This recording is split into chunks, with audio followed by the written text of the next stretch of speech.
Ah, the dark web. You've heard the name, right? It just sounds mysterious, anonymous, like some kind of secret digital world.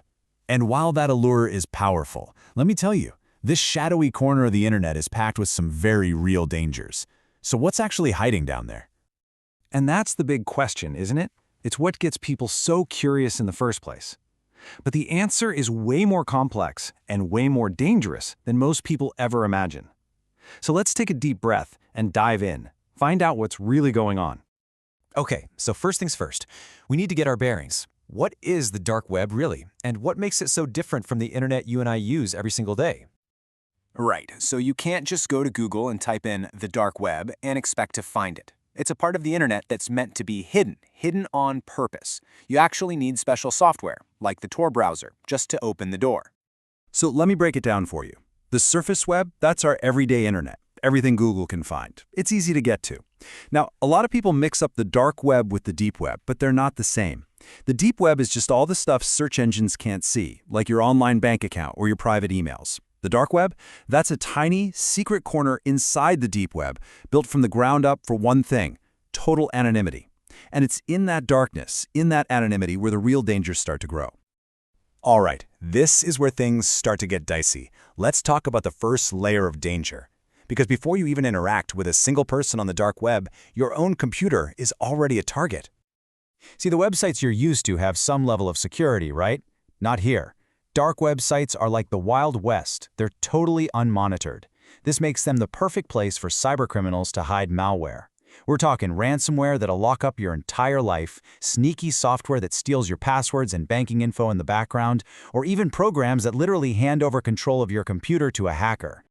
And I'm not kidding. The threat is absolutely immediate. This isn't about browsing for hours. One wrong click, one innocent-looking download, and bam, your whole digital life could be compromised. The stakes are sky high from the second you arrive. But it's not just about your computer. No, the next level of danger gets a lot more personal. This is where the threats start aiming directly at you, at your identity, your money, and your sense of security. You have to understand, the dark web isn't just some digital ghost town. It's an active marketplace, and a lot of what's for sale is stolen information. So just by showing up, you can become a target for incredibly convincing scams trying to steal your identity. Or even worse, you could fall for extortion schemes from criminals who know that down there, you've got absolutely no one to call for help. And the way it happens is, well, it's tragically simple. It all starts with one small mistake. But because of the total anonymity of the dark web, once your info is gone, it is gone for good. There's no customer service line to call, no bank that can reverse the charges. You are completely and utterly on your own. And isn't that the ultimate irony? The one thing people go there for, anonymity, is the very same thing that leaves them completely exposed and powerless when something goes wrong. Okay, now we're getting to the really serious stuff. This is where the digital danger spills over into the real world, with real-world consequences that can affect your life in profound ways. You know, a lot of people have this idea that as long as they're just looking, they're safe. That is a huge, dangerous mistake.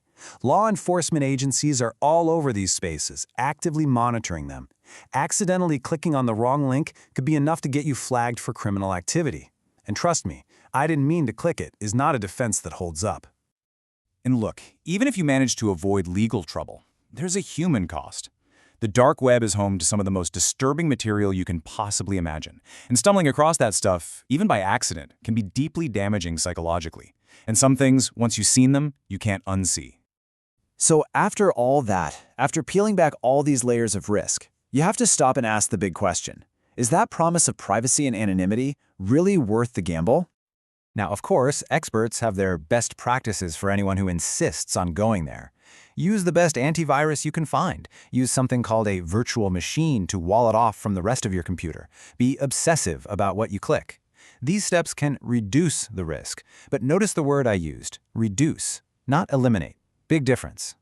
Because even if you do everything right, even if you've got all the shields up, the dark web is still this incredibly hazardous landscape. One wrong move can have consequences that stick with you for a long, long time. No amount of tech savvy can make it a truly safe place to be. And that really brings us to the final critical question. The idea of a truly anonymous space is, well, it's tempting. But now that you know the landscape, now that you know the malware, the scams, the legal jeopardy, and the psychological toll, you have to ask yourself, what price are you willing to pay?